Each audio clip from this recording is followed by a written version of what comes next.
semi-semi medit. Ya bahasa halusnya hemat lah ya.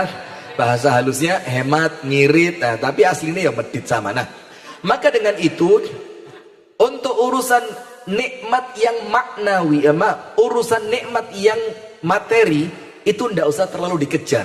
Karena nikmat materi tidak menjamin tenangnya hati. Sementara yang kita cari apa?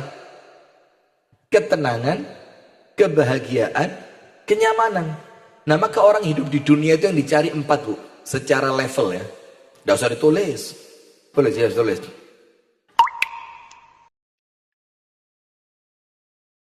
Semua orang di dunia itu sama Allah semua dikasih nikmat. Semuanya. Mengenai besar atau kecilnya, banyak atau sedikitnya, dan nikmat itu berupa apa? Itu variatif. Ada yang dikasih nikmatnya sedikit tapi syukurnya banyak. Menjadikan orang yang nikmatnya banyak malah iri sama dia. Itu yang dalam bahasa Jawa sawang sinawang. Lihat ada orang yang kelihatannya rumahnya jelek, makanannya biasa, tapi makannya bareng anaknya, bareng istrinya. Makan dalam keadaan tidak ada penyakit di tubuhnya. Setelah makan dia bisa ditambahi rokokan berapa? Tidak boleh? Oh, tidak boleh ya. Setelah makan dia masih bisa bercanda dengan anak istrinya, dibandingkan orang lain yang nampaknya lebih mentereng, lebih besar, tapi oleh Allah ternyata tidak diberi kemampuan menikmati. Nah, maka dari situ ibu-ibu panjenengan fahami. Yang pertama, nikmat itu oleh Allah dibagi 2. Ada nikmat maddiyah, materi, dan nikmat ma'nawiyah, non materi. Ngerti tidak? Masuk Salimah tidak ngerti sih?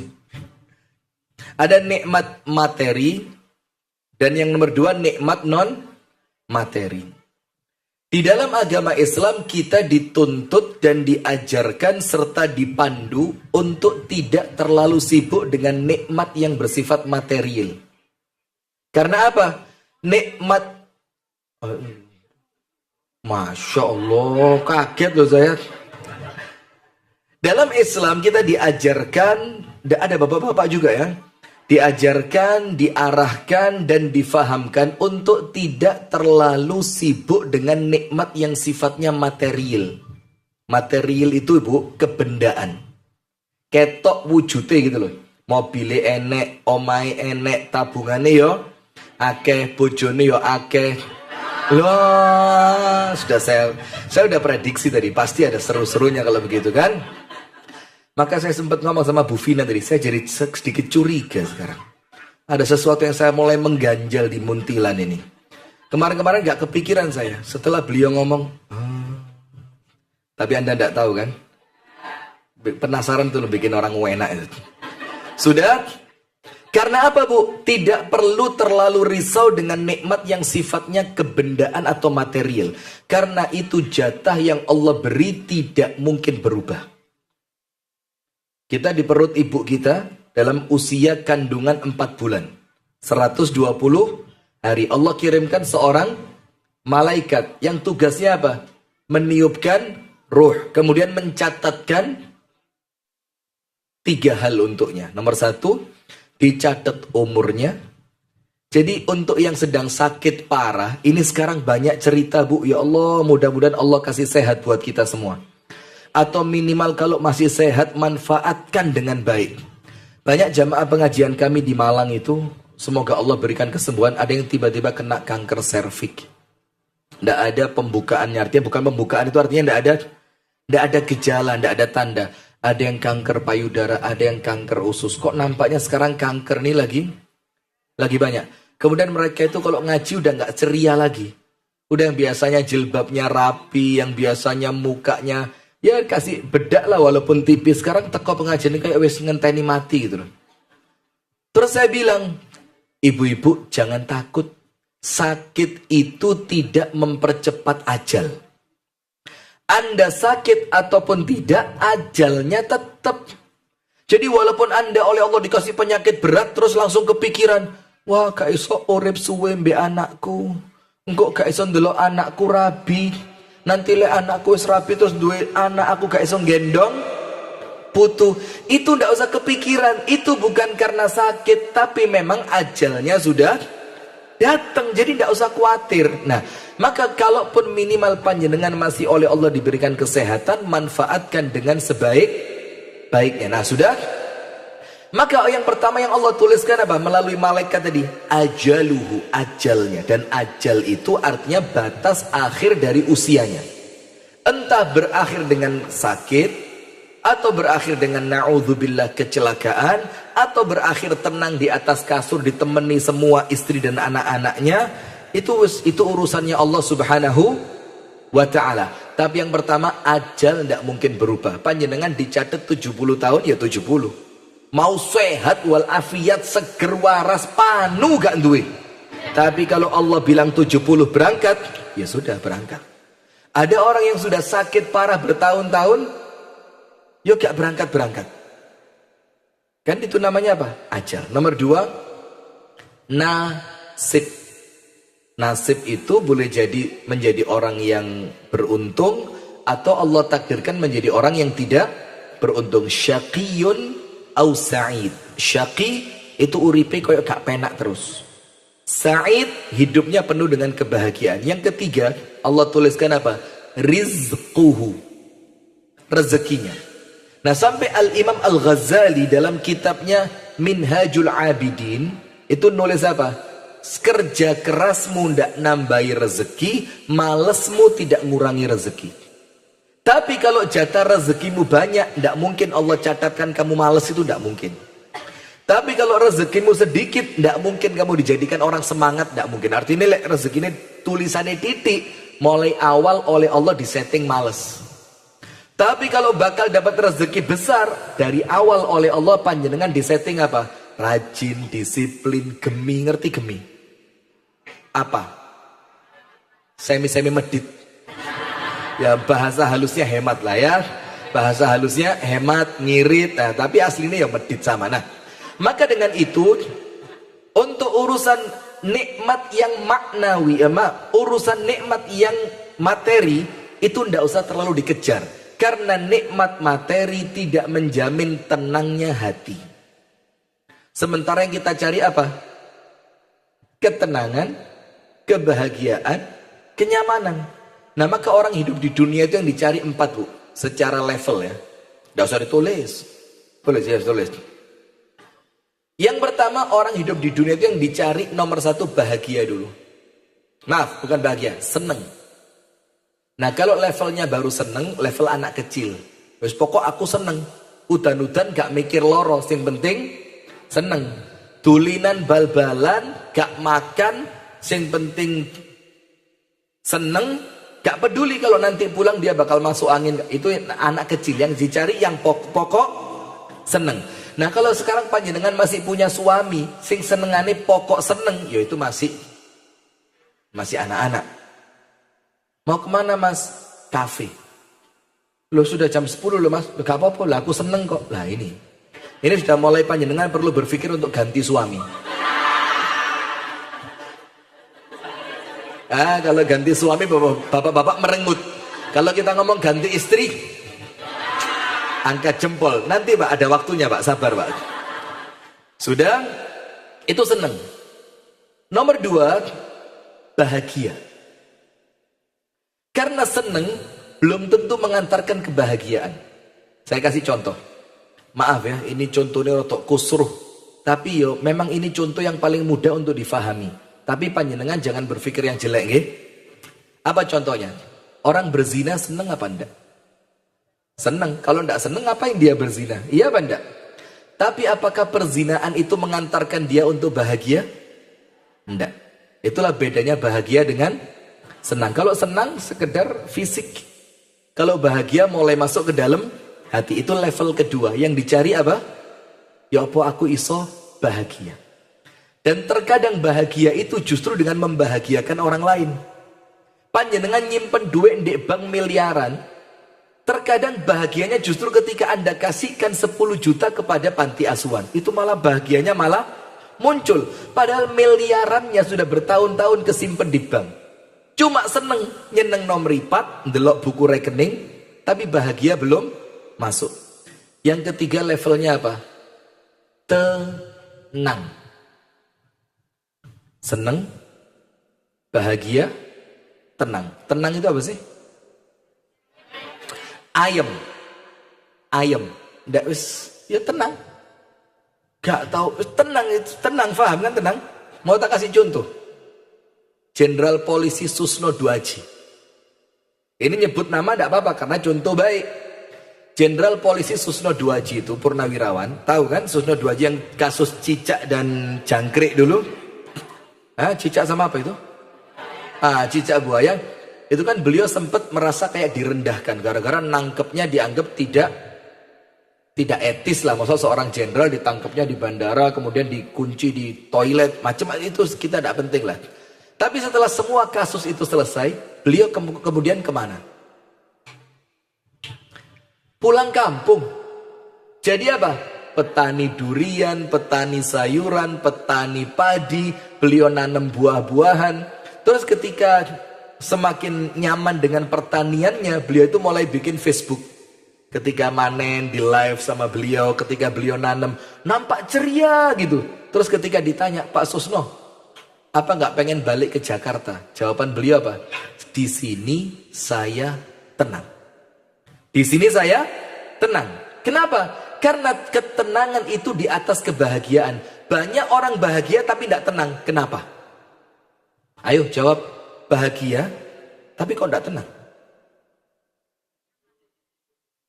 Tidak nyaman. Gini, yang gampang. Panjenengan nikah bahagia enggak? Kalau suaminya mau nikah lagi ya apa? Itu contoh paling gampang ya. Itu untuk panjenengan bisa membedakan mana bahagia, mana bahagia punya suami. Tapi ketika mulai muncul keinginan suami untuk nikah lagi, seperti bapak-bapak yang di sebelah, itu utara, selatan, barat, apa timur? Bapak-bapak yang di selatan ada keinginan nikah lagi, Pak? Ya kalau ingin pasti, berani belum tentu. Tidak mungkin, gak mungkin. Sudah? Maka seketika bahagia itu, ketika Anda khawatir kebahagiaannya akan terputus, itu menjadikan Anda tidak tenang. Tapi kalau orang itu sudah tenang, dia tidak pernah takut kebahagiaannya hilang. Contoh yang lain. Rasulullah kalau sedih ngomongnya apa? Allahumma la aisha illa aishul akhirah.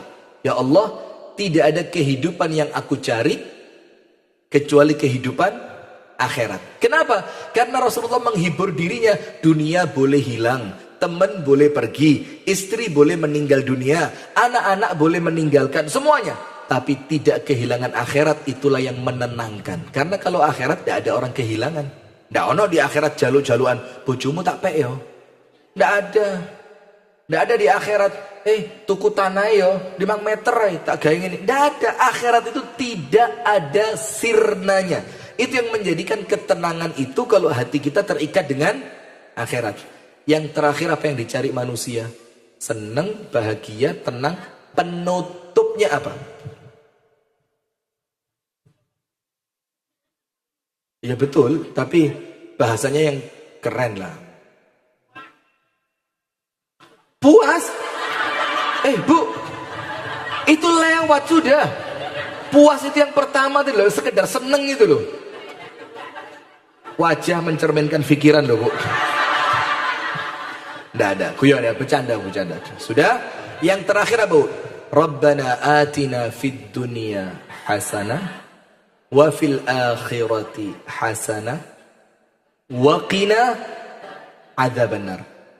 Selamat. Itu terakhir yang kita cari apa? Wes masih gak tenang, sing penting selamat. Ada ndak ibu-ibu bilang gitu? Nak, lek nyetir alon-alon nak yo, masih tekoni telat, sing penting selamat. Nak, kerjone ojo kesel-kesel yo, masih duwike gak akeh, sing penting awakmu sehat. Itu kan selamat.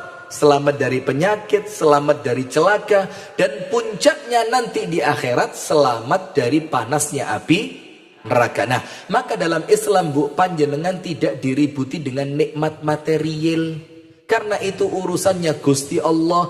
Ada yang dikasih banyak, ada yang dikasih sedikit. Ada yang dikasih panjang, ada yang dikasih pendek. Ono sing dikasih sugih mek 2 tahun, mari ngono melarat maneh. Ono sing sugih sampai betung turunan. Itu urusannya siapa?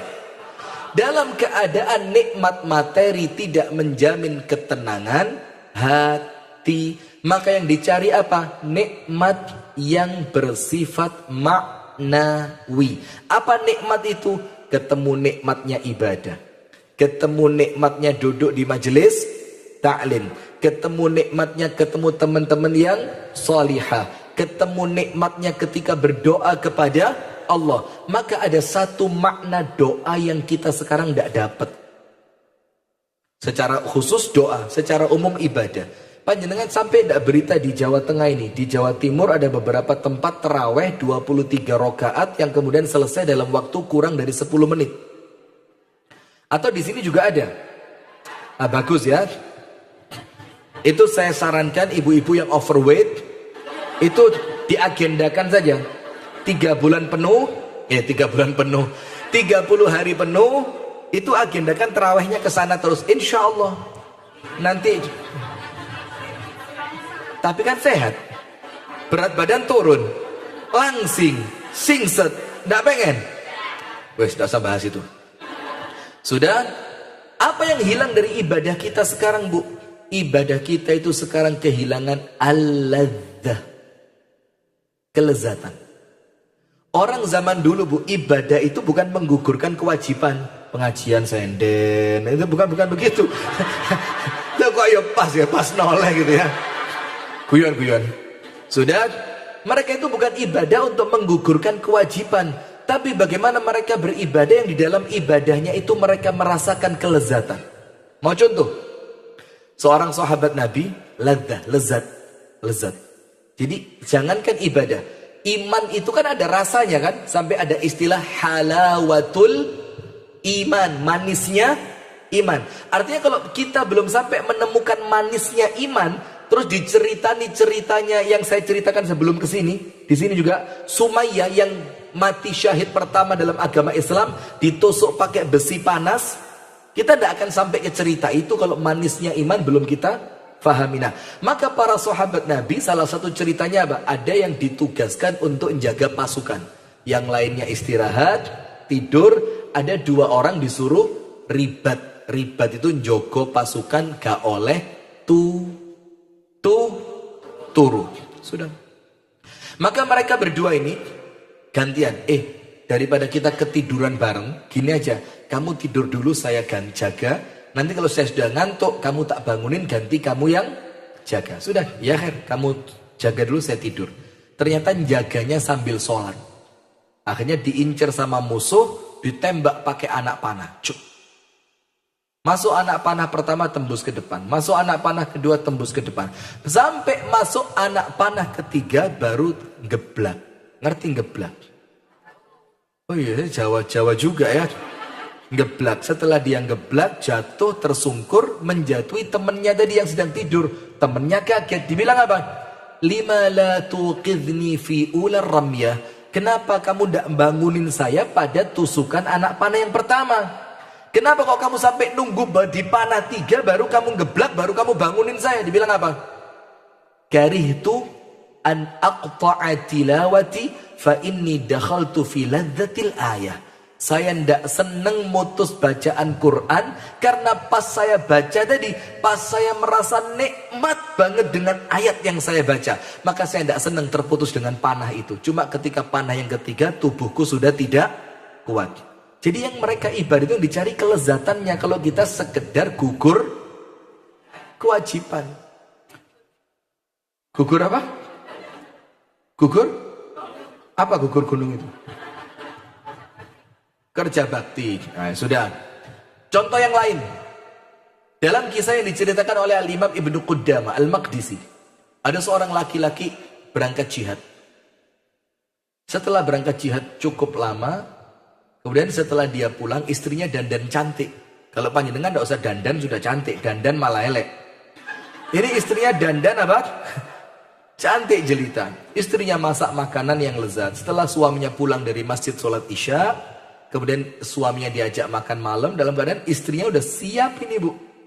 Parfumnya sudah 5 liter dipakai mandi, kemudian bajunya itu sudah, pokok sesuatu yang dalam rangka memuliakan suami.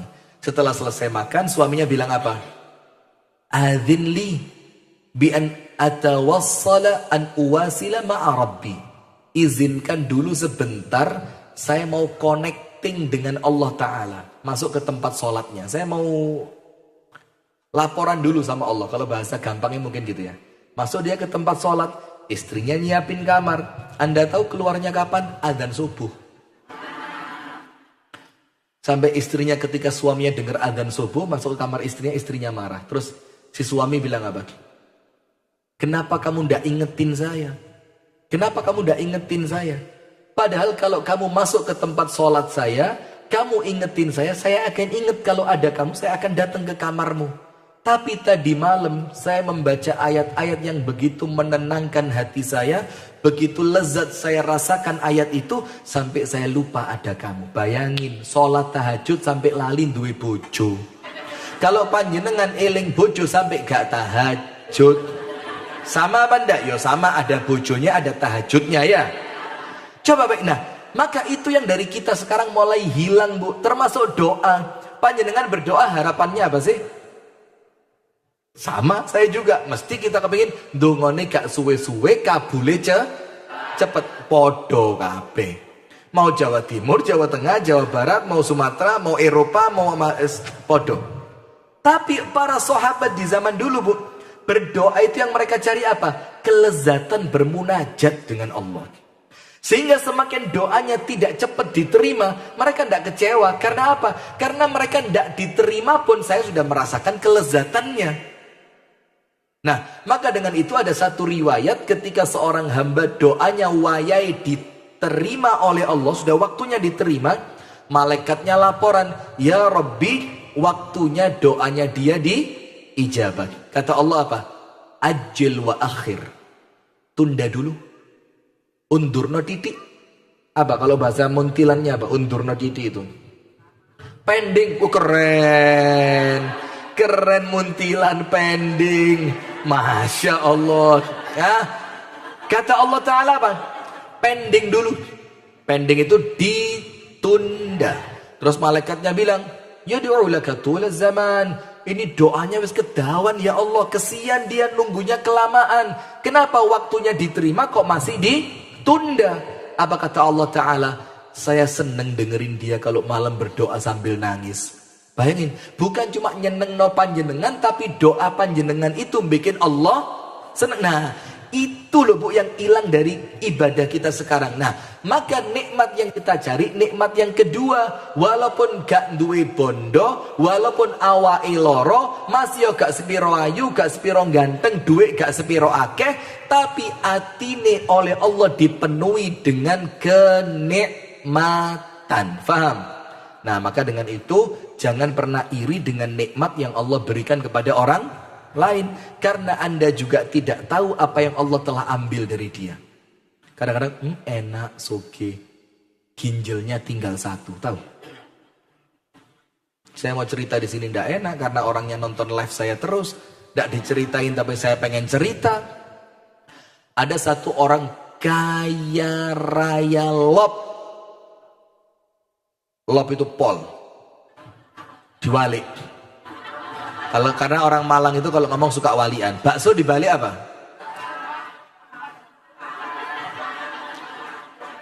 Hurufnya, bukan baksonya dibalik. Oscar. Itu kalau di Malang. Sampai zaman dulu ada almarhum Ustadz Kiai Gus Wahid namanya. Itu dikenal Kiai Arema. Karena kalau ceramah itu isinya bahasa walian tok. Kalau sudah keluar Malang, orang luar Malang bingung ngomong apa yai situ ini. Tapi Masya Allah, luar biasa jasa beliau. Jadi beliau itu salah satu promotor di Malang yang bikin persatuan dai-dai di Malang Raya. Mau yang Muhammadiyah, mau yang NU, mau yang Jamaah Tabligh, mau yang Salafi. Itu karena promotornya beliau, itu bisa gabung. Jadi kami di Malang itu tidak ada bu cerita pengajian dibubarkan, kemudian ngaji kene nyindir kono, kemudian ustadz ini gak cocok, itu hampir tidak ada sudah. Itu salah satu jasanya beliau. Semoga Allah terima. Amin ya rabbal alamin. Ini orang bu yang saya mau ceritain yang tadi ginjalnya tinggal satu, kaya raya. Lot, ya Paul, sudah sampai bikin masjid yang fenomenal. Masjidnya dia besar. Di dalam masjidnya ada kiswah Ka'bahnya. Parfumnya itu parfum asli, parfumnya Masjid Nabawi. Bukhur yang dibakar, bukhur itu dupa. Kayu gaharu dupa yang dibakar, itu yang sekelas yang dibakar di Masjid Nabawi. Waduh, Masya Allah. Rumah tangganya baik, anak-anaknya baik, semuanya sukses. Ternyata apa?